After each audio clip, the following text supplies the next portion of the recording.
চলুন আজ একটা দারুণ গল্প শোনা যাক। গল্পটা স্পার্কি নামের এক বুদ্ধিমান রোবটকে নিয়ে, যে কিনা শিখতে ভীষণ ভালোবাসে। তাহলে আর দেরি কেন, শুরু করা যাক। এক দেশে ছিল স্পার্কি নামের এক ছোট্ট রোবট।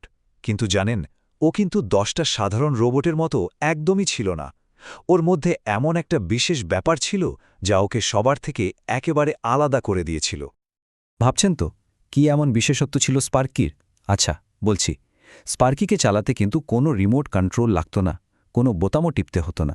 কারণ কি জানেন? কারণ ওর মাথার ভেতরে ছিল একটা এআই ব্রেন, মানে কৃত্রিম বুদ্ধিমত্তা। এখন প্রশ্ন হল, এই যে এআই বা কৃত্রিম বুদ্ধিমত্তা, এটা আসলে কি জিনিস? খুব সহজ করে বললে, এটাকে একটা স্পেশাল ব্রেইন বা মস্তিষ্ক হিসাবে ভাবতে পারেন। এমন একটা ব্রেইন যেটা নিজেই নিজেই নতুন নতুন জিনিস শিখতে পারে, অনেকটা আমাদের মতোই। তো এই স্পার্কি থাকতো কোথায়? ও থাকতো প্রফেসর অনন্যা নামের এক খুবই দয়ালু আবিষ্কারকের একটা রঙিন ওয়ার্কশপে। সেই ওয়ার্কশপটা ছিল ওর বাড়ি। প্রফেসর অনন্যা ওকে খুব ভালোবাসতেন আর প্রতিদিন নতুন নতুন জিনিস শেখাতেন। আর এভাবে কিন্তু স্পার্কি জানার আর শেখার জগৎটা দিন দিন বড় হচ্ছিল। তো সবকিছু বেশ ভালোই চলছিল, কিন্তু একদিন স্পার্কির সামনে এসে হাজির হলো একটা মস্ত বড় চ্যালেঞ্জ। কি সেই চ্যালেঞ্জ? এক গাদার রঙিন ব্লকের বিশাল এক জট। আর সেই জট ছাড়াতে স্পার্কির ওই বিশেষ বুদ্ধিমত্তার পরীক্ষা হওয়ার কথা ছিল। একটু কল্পনা করুন তো, প্রফেসরের ওয়ার্কশপের এক কোনায় পাহাড়ের মতো জমে আছে নানা রঙের কাঠের ব্লক। তার মধ্যে আছে লাল রঙের চৌকো ব্লক, নীল ত্রিভুজ, আবার হলুদ গোল গোল ব্লক। সবকিছু একেবারে জগা খিচুড়ি হয়ে আছে। দেখেই মাথা ঘুরে যাওয়ার জোগাড়, তাই না? এই এলাহি কাণ্ড দেখে প্রফেসর অনন্যা তো মাথায় হাত দিয়ে বসে পড়লেন। একটা লম্বা শ্বাস ফেলে বললেন, হায় ঈশ্বর, এটা গোছাতে তো আমার পুরো দিনটাই চলে যাবে। বুঝতেই পারছেন, তার কথাটাতেই বোঝা যাচ্ছিল সমস্যাটা কতটা বড়। কিন্তু ঠিক তখনই আসরে নামল আমাদের গল্পের হিরো স্পার্কি, আর কাজে লাগাল তার আসল সুপার পাওয়ার, মানে ওর ওই এআই মস্তিষ্কটা। চলুন এবার দেখা যাক স্পার্কি কিভাবে এই অসম্ভবকে সম্ভব করে তোলে। এখানেই তো আসল প্রশ্নটা, তাই না? স্পার্কি আখির কিভাবে পারল এই বিশাল কাজটা করতে? যে কাজটা করতে একজন মানুষের সারা দিন লেগে যাওয়ার কথা, সেই কাজটা একটা ছোট্ট রোবট কিভাবে করে ফেলল? স্পার্কির শেখার পদ্ধতিটা কিন্তু খুব সহজ, কিন্তু দারুণ কাজের। দেখুন ও ঠিক কি করল। প্রথম ধাপে ও প্রফেসর কি নিয়ম বলছেন সেটা খুব মন দিয়ে শুনল। দ্বিতীয় ধাপে ওই নিয়মটা ওর এআই ব্রেনে একদম গেঁথে নিল, মানে মনে রাখল। আর শেষ ধাপে ওই নিয়ম মেনে কাজটা করার সবচেয়ে সহজ আর দ্রুত রাস্তা কোনটা সেটা নিজেই বের করে ফেলল। প্রফেসর অনন্যার দেওয়া নিয়মটা কিন্তু মোটেও জটিল ছিল না। খুবই সহজ একটা নিয়ম।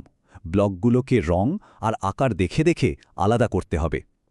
মানে ধরুন, সব লাল চৌকো ব্লক যাবে একদিকে আর সব নীল ত্রিভুজগুলো যাবে আরেকদিকে। ব্যাস, এটুকুই। আর এই যে উদাহরণ থেকে শিখে নেওয়ার ক্ষমতা, এটাই কিন্তু স্পার্কিকে দিয়ে অবিশ্বাস্য একটা কাজ করিয়ে নিল। আর এর যে ফলাফলটা এলো সেটা ছিল সত্যি চোখ ধাঁধানো, একেবারে অবাক করে দেওয়ার মতো। নিয়মটা মাথায় ঢোকার সাথে সাথেই জিং জ্যাপ জুম, স্পার্কির রোবটের হাতগুলো যেন ঝড়ের গতিকে চলতে শুরু করল।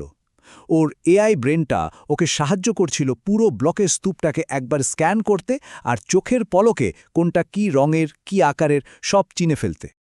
ভাবতে পারেন, যে কাজটা করতে পুরো একটা দিন লেগে যেত, স্পার্কি সেটা শেষ করে ফেলল মাত্র 2 মিনিটে। অবিশ্বাস্য, তাই না? পপ প্লপ ক্লিক, আর দেখতে দেখতেই সব ব্লক 3টা একেবারে পারফেক্ট আওয়ারে সাজানো হয়ে গেল। কি দারুণ ব্যাপার বলুন তো। প্রফেসর অনন্যা তো নিজের চোখকেই বিশ্বাস করতে পারছিলেন না। তিনি অবাক হয়ে জিজ্ঞেস করার পর স্পার্কি কি বলল জানেন?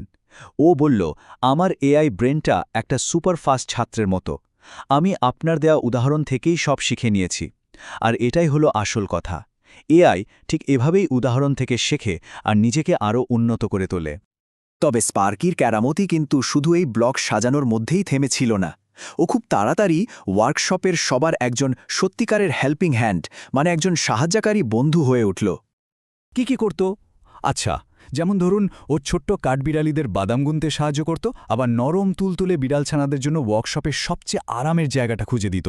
শুধু তাই না, প্রফেসর যখন নতুন কিছু বানাতেন তখন সেটার জন্য একদম পারফেক্ট রং কোনটা হবে সেটাও বেছে দিত। তাহলে স্পার্কির এই গল্পটা থেকে আমরা কি শিখলাম? আমরা বুঝলাম যে এআই বা কৃত্রিম বুদ্ধিমত্তা আসলে আমাদেরই একজন হেল্পফুল ইন্টেলিজেন্ট বন্ধুর মতো, যে আমাদের কাছ থেকেই শেখে আর আমাদের চারপাশের পৃথিবীকে আরও একটু সহজ, আরও একটু সুন্দর করে তোলে। স্পার্কি তো দেখিয়ে দিল যে এআই কতটা কাজের হতে পারে। এখন সবার ভাবার জন্য একটা প্রশ্ন রেখে যায়। আচ্ছা, আর কি উপায়ে এই কৃত্রিম বুদ্ধিমত্তা আমাদের প্রতিদিনের জীবনকে আরও সহজ করে তুলতে পারে বলে মনে হয়?